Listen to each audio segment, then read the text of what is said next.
Good morning from Fast Company. Here's our daily look into what's driving today's creative business leaders. For centuries, work has been more than a paycheck. It's been a space where people collaborate, forge meaningful bonds, and find belonging.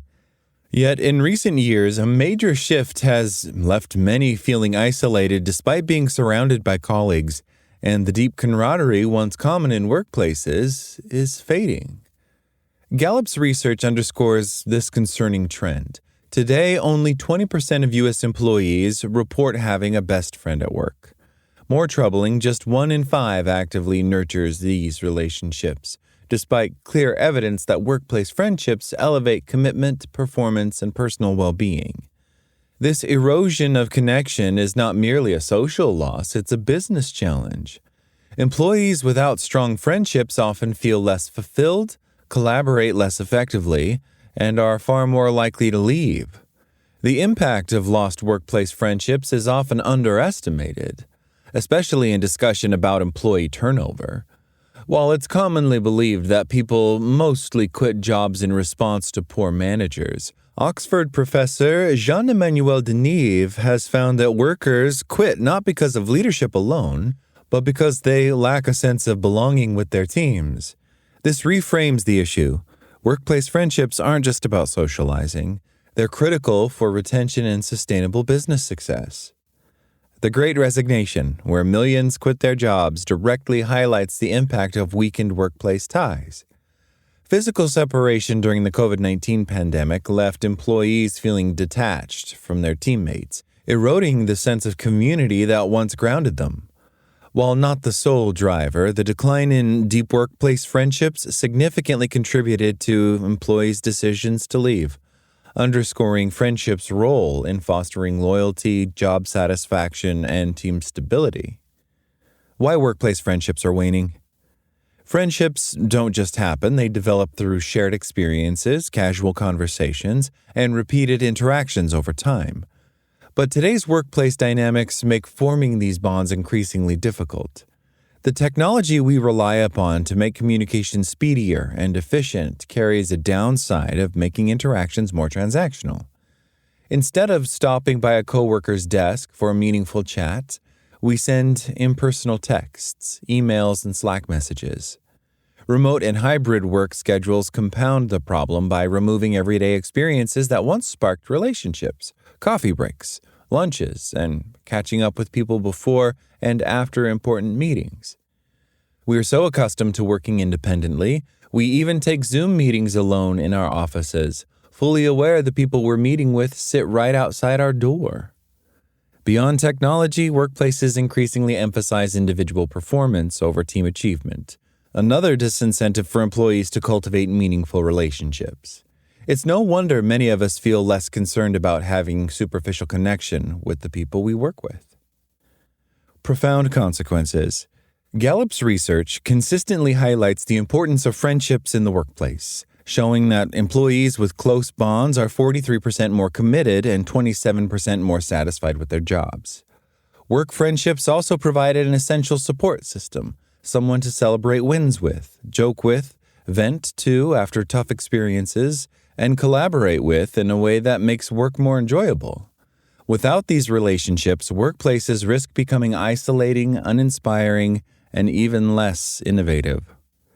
Having true friendships at work not only improves mental health, it also enhances well-being, a critical driver of employee performance.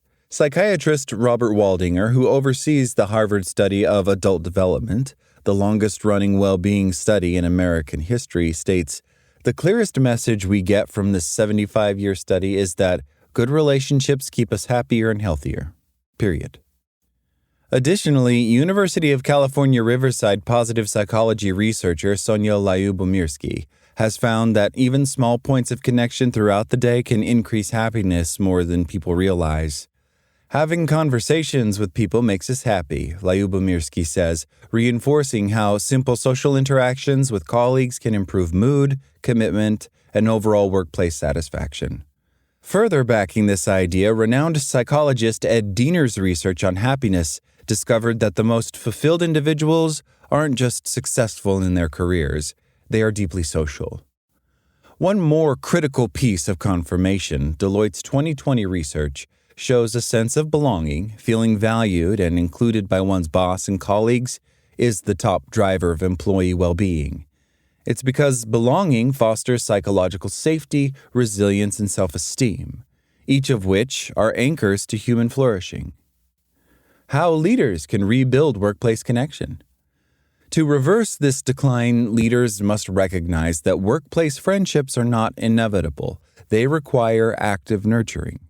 Creating a more connected workplace surely demands intentional efforts, but the benefits of building a truly cohesive team far outweigh the time and energy investment.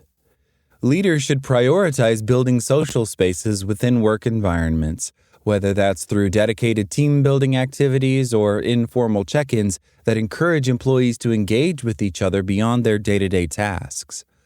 For remote and hybrid teams, fostering connection means going beyond creating opportunities for virtual coffee chats and adding team Slack channels centered around interests. Bringing people together for regularly scheduled in-person connection days remains essential. Encouraging collaborative projects can also unite employees in a way that feels natural rather than forced. When colleagues work toward a shared goal, friendships develop organically. Rotating people into different collaborative teams will also ensure closer relationships are built more widely. Finally, leaders must acknowledge that workplace friendships aren't distractions or nice-to-haves, they're assets.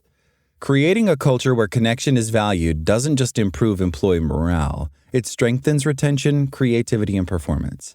By fostering friendships, leaders don't just build better teams, they create desirable workplaces. The lifeblood of thriving teams. Workplace friendships that weave resilience and joy into the fabric of our daily work are the lifeblood of thriving teams and organizations. Leaders who champion these bonds will naturally create environments where well-being flourishes and their team's full potential can be unlocked. Perhaps fostering stronger relationships at work might also produce a ripple effect that extends empathy and unity into society overall.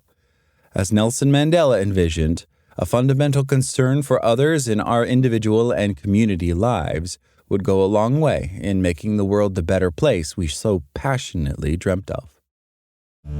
That's all today from Fast Company. Talk to you tomorrow.